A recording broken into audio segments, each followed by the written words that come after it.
All right, we're about to take a deep dive into the mind of an incredible Egyptian physician and philosopher, Mustafa Mahmoud. Now, this isn't a religious text or a sermon, not at all. It's the story of one man's intense, decades-long intellectual battle with the biggest questions you can possibly ask. Why are we here, and what does it all mean? It's a fascinating journey from a place of pure, hard-nosed materialism all the way to a reasoned faith. You know, his story doesn't start from a place of peace. It starts with deep, profound doubt. He actually described himself as being trapped in a maze, just arguing endlessly, in this constant state of rebellion against, well, everything. And that relentless skepticism, that became the actual launchpad for his entire intellectual quest. So let's start where he did, in this first stage of his journey, a full-on dive into doubt. As a man of science, Mahmoud was really forced to confront this massive conflict between his materialist worldview and those nagging, unanswerable questions about our existence. And it's so important to get this. This was not some sudden, overnight epiphany. Not even close. Mahmoud makes it clear this was a process that took 30 years. 30 years of burying himself in books, of solitude, of this intense internal debate where he rethought everything he thought he knew. It was a long, deliberate marathon of the mind. So, where does a man of science even begin a search for truth like this? Well, he started by using reason, not by abandoning it. Mahmoud began by applying his scientific mind to the world he could actually see and measure, the universe around us, and the human body itself. And this right here marks a huge shift in his thinking. He moved from questioning if there was any order at all to actively searching for it. And he started by looking up at the incredible precision of the cosmos. He started pointing to specific things that for him really strained the idea of it all being just random chance. You know, things like the Earth being at the exact right distance from the sun, or the atmosphere having a 21% oxygen level. Just enough for us to breathe, but not so much that the world would constantly burst into flames. The precise tilt of our planet's axis that gives us seasons. For Mahmoud, this didn't look like chaos. It looks like an astonishingly fine-tuned system. So from that massive cosmic scale, he zooms all the way in. He turns his physician's eye from the macrocosm of the universe to the microcosm of the human body, and he applies the exact same logical inquiry. And this is the question that just captivated him. He points out that, look, we're all made of the same basic stuff: carbon, hydrogen, oxygen, right? So if the raw material is the same for all of us, what accounts for our individuality, our consciousness, our unique personalities, that very sense of me? Material science could explain the chemistry, sure, but it couldn't explain the self.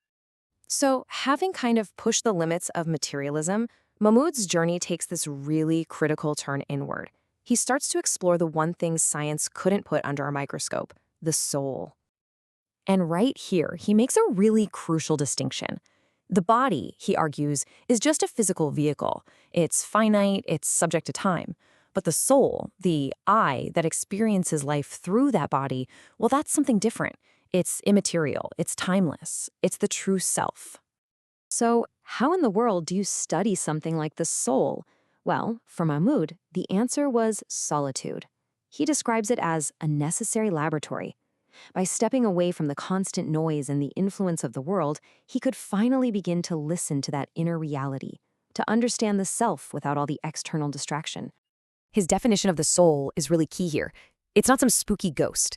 For him, the soul is the very faculty within us that lets us understand abstract concepts. Think about it. Justice, beauty, love, truth, these things are real to us, right? But they have no mass, no shape, no physical location. He argues that our ability to grasp these non-physical realities points to a non-physical part of ourselves. Okay, now we come to the biggest hurdle in his entire journey. This is the one that really tests any belief system: the problem of suffering. How could a world filled with so much pain, injustice, and cruelty possibly be reconciled with the idea of an all-powerful, just creator? He poses the question directly, and this was the ultimate stress test for his entire intellectual framework. Why is there suffering? Why do good people have to go through so much, while wicked people seem to prosper? Mahmoud's answer here is this incredibly powerful reframing of the problem itself. He argues that we make a fundamental mistake when we try to judge an entire novel by reading only one chapter. And our life on Earth, he suggests, is just that, one single, incomplete chapter. Trying to judge ultimate justice based on this very limited temporary view is, he says, logically flawed. So within this new framework, he starts to see suffering not as some cosmic flaw, but as a feature that has a purpose. It acts as a test of our character. It's the unavoidable consequence of having true freedom of choice. And maybe most powerfully, it's not just an obstacle, it's a catalyst for growth. It creates the very conditions we need for virtues like patience and compassion to even exist, qualities that might never develop without a little adversity. And that brings us to the final stage of his 30-year trek. After systematically working his way through materialism, cosmology, biology, consciousness, and the problem of evil, he finally arrives at his conclusion, a state that he calls certainty. You can really see his whole intellectual path laid out here. It's such a clear, logical progression. He starts with doubt. He uses reason to observe order in the universe and complexity in the body.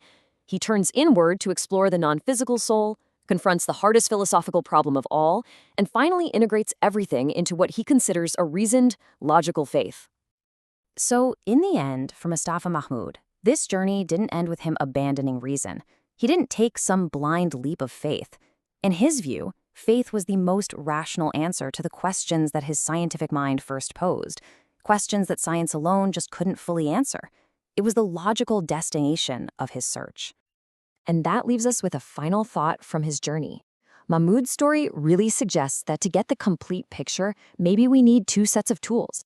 His quest challenges us to consider whether the fullest understanding of our existence requires us to look not only outward through the lens of science, but also inward, into the nature of our own consciousness.